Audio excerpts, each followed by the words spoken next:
Most people லேப்டாப்போட spec details பார்க்குறீங்க, but real பர்ஃபார்மன்ஸை பார்க்கவே மாட்டீங்க. ரிசல்ட் லேப்டாப்பில் கேம் ஸ்டார்ட் ஆனதும் ஸ்மூத்தாக இருக்கும், பட் 5 மினிட்ஸில் ஸ்லோ ஆகிடும். நாங்கள் ரெக்கமெண்ட் பண்ணுறது Lenovo Eloque. இது வெறும் லேப்டாப் மட்டும் இல்லைங்க, AI பவர்ட் கேமிங் மிஷின். இன்சைடில் Intel Core i7 13700HX. சிம்பிளாக சொல்லணும்னா ஹெவி ஒர்க் லோட் பில்ட் பண்ணக்கூடிய ப்ராசஸர். கேமிங், எடிட்டிங், ஸ்ட்ரீமிங் சைமல்டேனியஸ்லாம் இது எது ஒர்க் பண்ணாலுமே லேகே வராது. இந்த மாடலோட இம்பார்ட்டன்ட் ஃபியூச்சர் என்னன்னு தெரியுமா?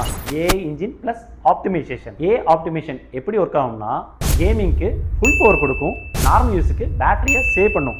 மேனுவல் டியூனிங் தேவையே இல்லை. கேமர்ஸ் ஃபேஸ் பண்ணுற பிக்கெஸ்ட் சேலஞ்ச் என்னன்னு தெரியுங்களா? Over heating. Eloqueல இருக்கிற hyper chamber cooling system, turbo fans plus copper பைப்ஸை யூட்டிலைஸ் பண்ணி நீங்கள் லாங் ஹவர்ஸ் கேமிங் யூஸ் பண்ணாலுமே பெர்ஃபார்மன்ஸ் ட்ராப் ஆகாது. Spec details: i7 13700HX processor for heavy task, RTX 5060 8GB high graphics, smooth FPS, 16GB DDR5 RAM, multi டாஸ்கிங்கில் no lag, 1TB SSD, fast boot, fast load, 15.6 Full HD 144Hz display, ultra smooth visuals. நாங்கள் பெர்ஃபார்மன்ஸில் காம்ப்ரமைஸே பண்ண மாட்டோம்னு சொல்கிற serious gamers, content creators, heavy யூசர்ஸ்க்கு இது right choice. நீங்கள் கேமிங் லேப்டாப் வாங்கும்போது என்னென்ன ஃபியூச்சர்ஸ் செக் பண்ணணும்னு தெரிஞ்சுக்கணுமா? கமெண்ட் பண்ணுங்க, நெக்ஸ்ட் வீடியோவில் பார்க்கலாம்.